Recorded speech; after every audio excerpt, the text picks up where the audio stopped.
Right, welcome back. We're going to do the second part of the Alura research tool where we're going to look at optimization and how you can really utilize it to make your shop the best it can be. This is a great way to increase your search engine optimization or SEO and can be a very valuable tool for your shop. So let's check it out now. Okay, so we're over here in my Alura dashboard. Remember, there is a referral code. If you would like to join Alura, you can get a $20 discount by using my code. You don't have to join. There is a free option as well, but it's very limited in the functionality. So if you feel like this is a good fit for you, make sure you do use my code and get a little bit of a discount here. All right, so today we're going to look into the optimization. I'm kind of jumping over the operations section here. Last video that we did, we looked into the research on the keyword, product, shop. I showed you how to set up your Alura, the different plan options. So if you need a refresher, go check that video out as well. But let's look into the optimization. So I'm going to click on listing optimization here. Now this is going to show all of my listings that I have. It has both my active listings and my inactive ones. So if I have something that has expired, it's still going to show up on here, even though it's not active in my shop. Now, the thing that I use to tell me whether it's a new listing that I need to optimize is this missing video part right here. I don't ever add a video when I'm in the listing section here. So I just did this mental health wall art option. Let's see if I can find it quickly. I've got a few of these. I just put in this one earlier today. So I filled out everything. I put in my pictures, but there is no video here. If I wanted to, I could make a video using Canva, but my Alura feature is so much easier that I usually just wait and come over to the Alura setting and you do it when I do my optimization. But I've got everything ready to go here. I've done all of my tags with my research that I did using Alura. I have my materials. I've got my shop section chosen, all of that. So now I'm just going to come over and optimize it. So let's go back to the Alura tab. Now to find that easily, all I'm going to do is click missing video. And here's that same listing that I just created earlier today. So over here, I'm just going to move this. We have an optimization score. So the higher the score is, the better your listing should show up in search engine optimization. So if you look at the parts here where there's a red X, these are areas that I can improve my listing. The green checks are things that I'm already doing well, but the red X is the stuff you really need to focus on. So over here, it says title has a focus keyword. It does not have one yet, so there is nothing showing up in my listing focus keywords. So I want to make sure that I'm doing everything I can so that my listing can be found when it is searched for. So I am going to put in over here, so Beyond Fear printable wall art. I think maybe I'll change the order of this. So mental health, emotional support, I'm going to copy and paste and put at the beginning. Printable wall art, I want to keep in the beginning as well. I'm going to copy that and move it over where the mental health, emotional support is. And we're going to do that instead. So now my beginning is going to be mental health, emotional support, printable wall art. And then this is going to be my details of, hey, this is the Beyond Fear variety of it. I also put in here digital download in parentheses.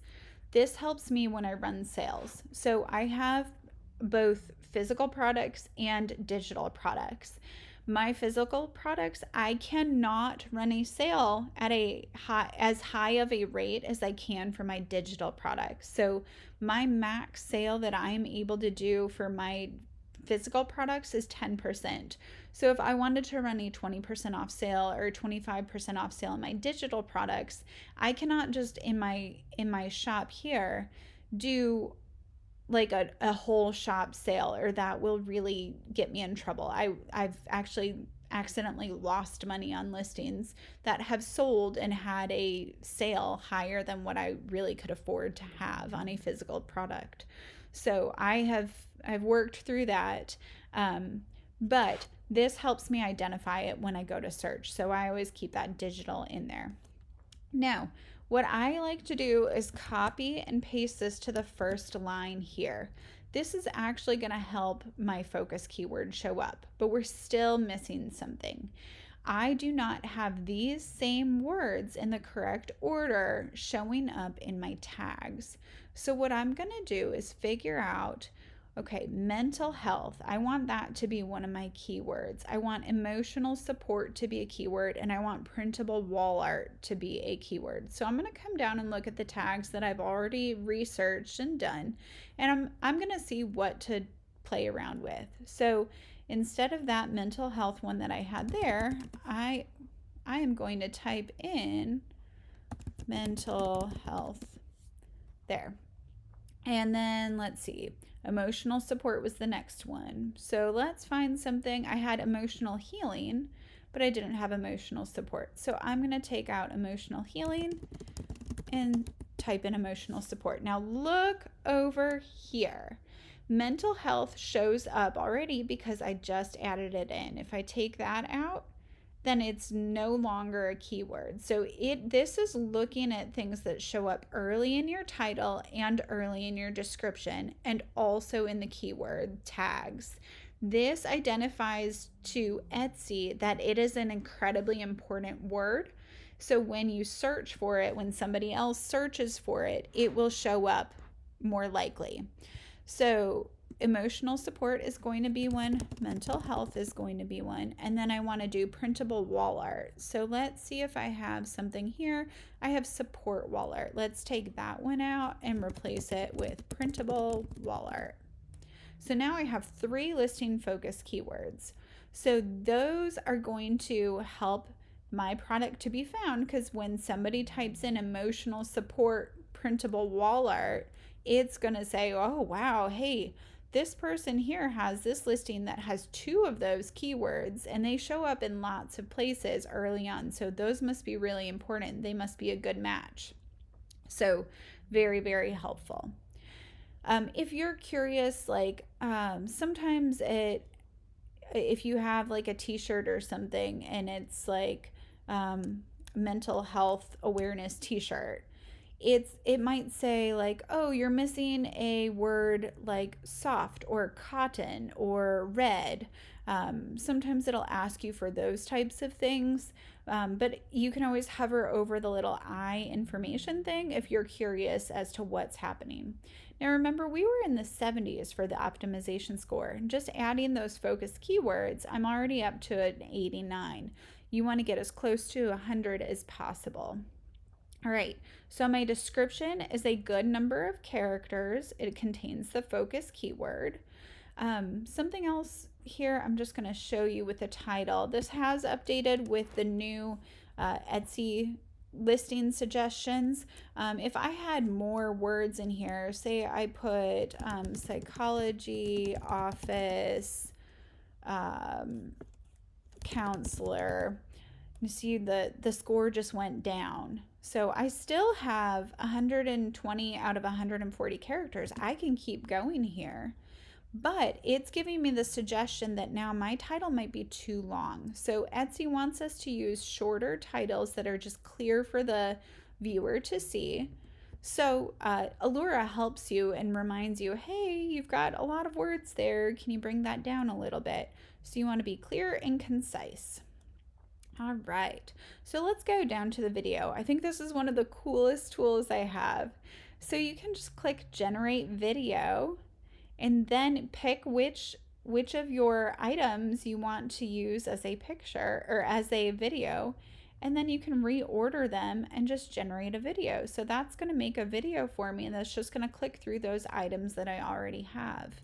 You do have some options. You've got the gallery glide, the gentle reveal, which is just going to show one picture. So if I had that one, it would just show the one extra photo. or a rapid showcase, which is going to show you more pictures. So that's going to go a little bit faster through lots of things. So that might work well if you had a shirt in 10 different colors and you wanted to showcase some of those. I more often than not will use the gallery glide because it's not overwhelming. And I never have my main photo as the first one that pops up. I always have something else so that your eye will catch on it when somebody sees the video. And then we just hit generate video. So easy. All right. So we're all good. Let's see what my score is up to. 94. Let's hit publish. And boom, it's putting in that video. It's adjusting my title, my keywords, and there we have it, a 100 optimization score. So you can go through all, oh, it's no longer missing a video, but you can go through all of your things and you can find ones that have a lower optimization score and adjust those. So if I look over here on the optimization score, I can find something with the lower numbers and see if I can make it better. So this t-shirt has an optimization score of 78. Let's see why. So, oh, here's that clear descriptor like I was talking about. So this is a t-shirt and it doesn't have something like blue, cotton, matte. I could put like soft, but oh, and it doesn't have keywords. So we could go through this and optimize this and bring that score up. But you look over here and find the areas that are red and try and fix those. High resolution images. For some reason, some of my images are not as high resolution as they should be. So I might replace those and just upgrade things. So great tool for making sure that all of your listings are as optimized as possible.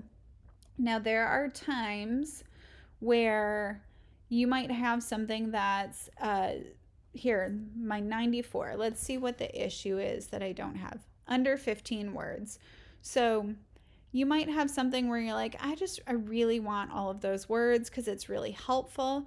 And then you're just going to have a slightly lower score, and that's okay. Everything doesn't have to be 100. This is just a great tool to help get you there. All right, so that is the listing optimization. A/B tests will help you to compare things. I have not utilized that at all. You can play around with it. You have analytics, so you can look at an overview for your shop and see where your revenue's been, the trends, the cost, profit. I do all of this stuff in my separate chart. I have a Google Sheets file that I put all of my information in. That way, because I do have print on demand options, I know that everything is accounted for exactly the way that it needs to be. But if you were just a digital shop, this would be a great option for you to see kind of where things are. Financial reports, external costs, customers, listings, profit calculator. There are a lot of options for things that can be really helpful for you depending on what you need. A lot of that is going to vary on the type of shop that you have and what's going to be helpful most for you. Marketing. This has been helpful for me with Pinterest. Now, I do say that with a caveat. So on here, let me move this again. On here, you can set it up to create pins for your new listings. You can go into here and then choose, I'm going to take my listing that I just created today and then configure pins. So I could say I want to use these 5 pictures or these 4 pictures. I want to keep it a Pinterest ratio or the original ratio. I'm going to use my original since it's more landscape. I don't want things to be cut off funny. And then optimize for Pinterest or use the Etsy listing data. So you can play around with this, but then you can actually create a pin straight from here that will go to your Pinterest. The only thing here is that when you do that, it's going to put in the tags and like the link to your specific like your share link. So let me show you here. So if I go to that listing that we just did here, I could click through here and copy that share link. This copy link is going to take me to something that basically looks like an affiliate link to Pinterest. So Pinterest does not like using the affiliate links. So what I recommend then if you're going to do these Pinterest pins, you would then go back into Pinterest and change it. Find your thing, find your product organically from Etsy. So I could just go to Daybreak Digitals. I could go to this new product here and click on it and then copy the listing from there. So that will actually trigger Pinterest to show it because it doesn't look like an affiliate link anymore. So that is the only caveat with this, but it would add these to your queue and then it lists so many a day. That just depends on your plan. So here I could say, all right, let's go ahead and put those out right now, publish it. Now I've already pinned 15 items today, so it's not going to let me do that. If I upgraded to the professional plan, I could pin more pins, but I'm not doing that. So those will just get pinned later on. But that is how that works. All right. So marketing, Pinterest, Etsy ads. So this will help give you information on what ad spend should look like. I have not utilized this. If you watch the information video on Alura, that does help you understand that better. But I'm not currently running Etsy ads, so I have not used this. The last thing is email. So this is a dashboard. Let's see, let's just do that. So if you are going to send emails and run an email campaign, you can actually use Alura to do all of that. So I am not currently sending emails to people. I don't collect people's information right now. But if you were using email as a marketing strategy, this would be a great way to keep your subscribers in there and stay organized and kind of a one-stop shop there for your marketing. So that is a wrap on Alura. So again, if you like it and you want to join, make sure you use the referral code so you can save yourself $20. If you like this video, please like, follow, and subscribe. I am so excited to continue making progress on our Etsy journey, and I look forward to continuing that with you. So thank you so much for watching this video. I wish you the best day, and I'll see you next time. Bye.